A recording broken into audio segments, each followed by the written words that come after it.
So this happened, and of course along with it, all the predictable whining and screeching from the usual suspects about how freedom of speech is now dead and the West is going to fall. From the entire Channel 4 news team, I'm Veronica Corningstone. And I'm Ron Burgundy. Go fuck yourself. But if you allow me a few moments of your time, I have a slightly different take on this situation, and I'd like to demonstrate it by introducing to you a lobster named Peter. Hello everyone. And Peter has a lobster son, known as Jordan. Oh, hi!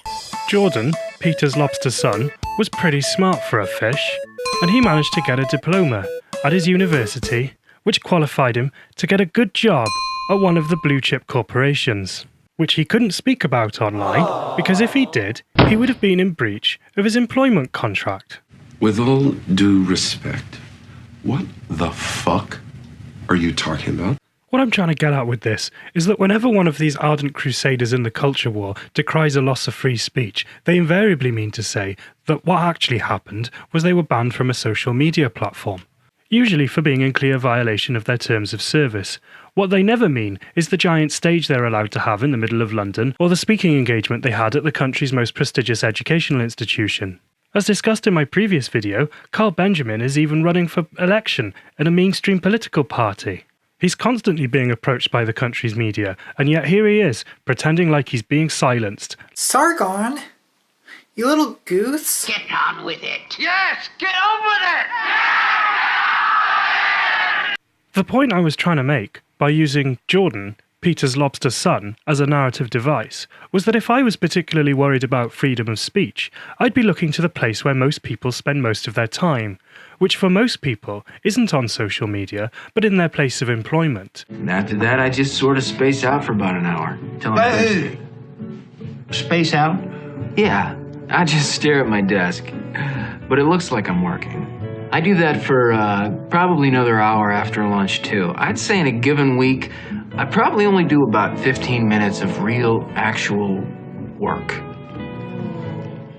I challenge anyone in the audience to ask for a copy of their employment contract and look for the section entitled Social Media Policies, wherein you'll no doubt find paragraph after paragraph of what your company deems acceptable for you to say online, even when you're not in work. In other words, when it comes to your own economic self-interest, you're more than happy to submit yourself to this form of totalitarianism.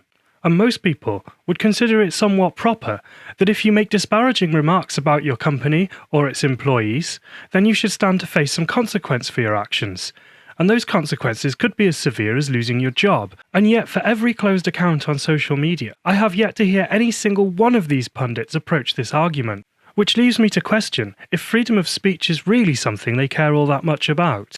A cynic might even suggest that their care for freedom of speech only extends so far as being able to make disparaging remarks about minorities online.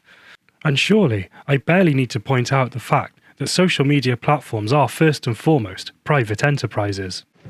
This company is one of the top software companies in the world because every single employee understands that they are part of a whole. Thus, if an employee has a problem, the company has a problem.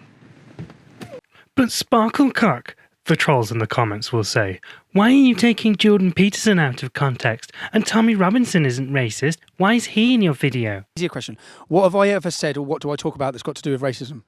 To which I respond, what have I ever said or what have I ever spoken about that's got anything to do with Professor Jordan Peterson? Weren't you the leader of EDL at some point?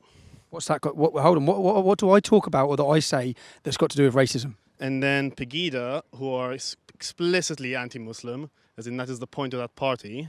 So I'll ask you again. What have I ever said or done that's got to do with racism? What have I talked about? What have I said that's got to do with Jordan Peterson? If you see any maps of reason or rules for life here, it's just because you've gone out of your way to look for them, and you're probably trying to smear me.